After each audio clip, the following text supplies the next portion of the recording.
And now we'll talk about Mansions of Madness. Mansions of Madness. Oh, here we go again. Man, I can't see, so I'm hoping I'm looking at the camera. Yeah, you are. Mansions of Madness is a game set in the Lovecraftian universe, just like Arkham Horror was. But while Arkham Horror was a cooperative game too, but in this cooperative game, the players are working together against one person who's running the bad guys. Yep. It's kind of like Descent in the sense that there's an overlord, but they are controlling the bad things. But I don't think I would call this a straight-up combat game.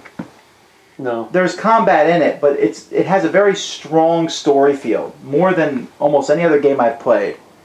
It's actually a story that drives the game. You have to pick the story before you actually begin.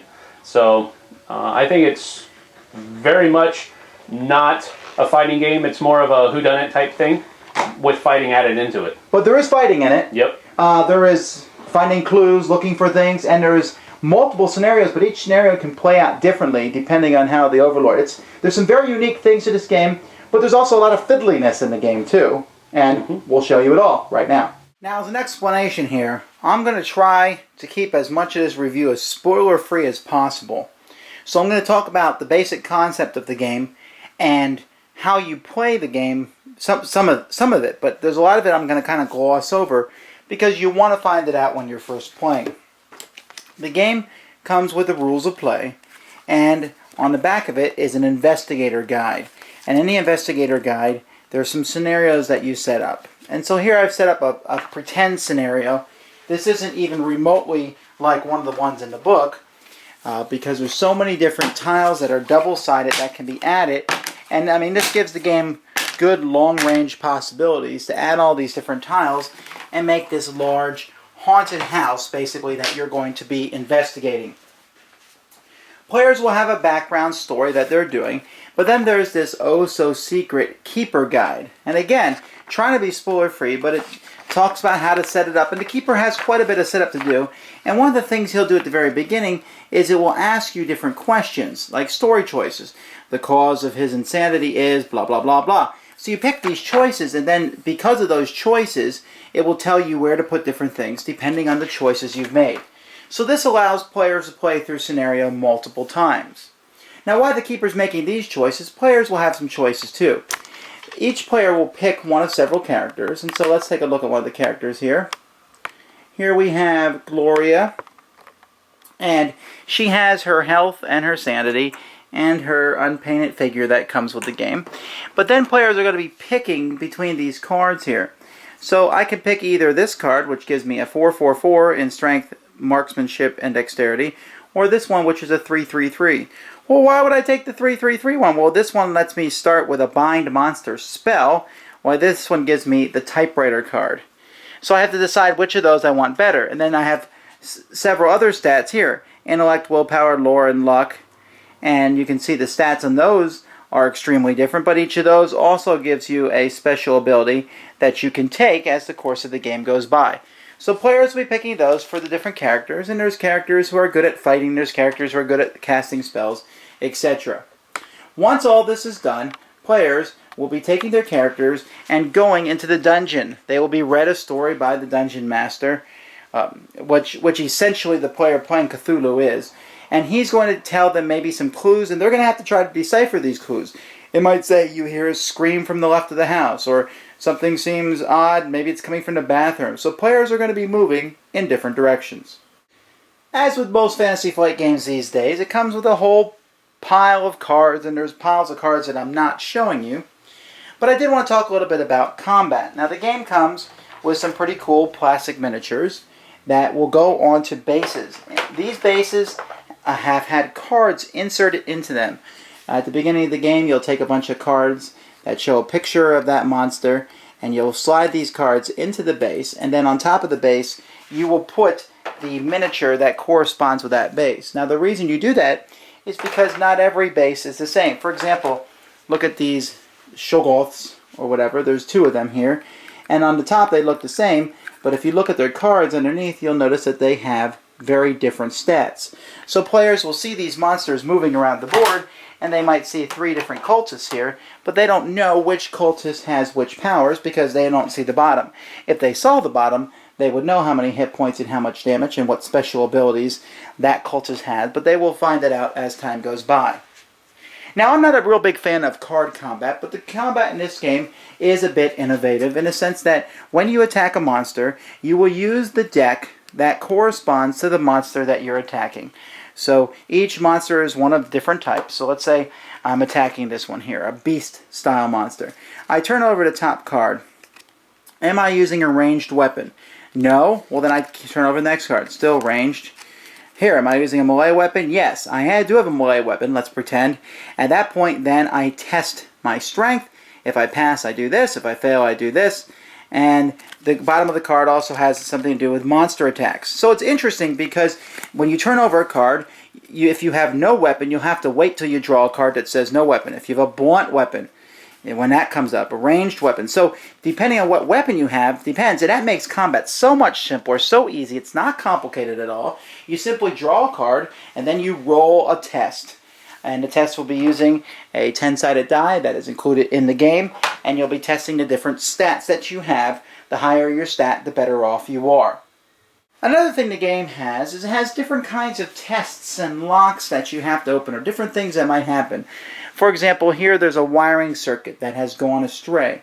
And so I would use one of my stats to try and get it so that all the wires are hooked up. I need to have red touching red, blue touching blue, and using different skill points, I can rotate these or switch them out with another one.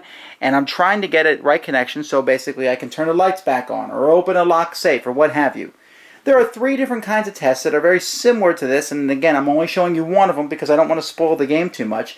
But these add a level of fun to the game. The game isn't just about combat. In fact, combat's only a small portion of it. It's about going around and solving tests and figuring out what actually happened. So the game will progress. There's a timer built into the game, and players will be going through the mansion until they're all killed, which could happen, or until they're defeated through some form, or until they actually accomplish their goal.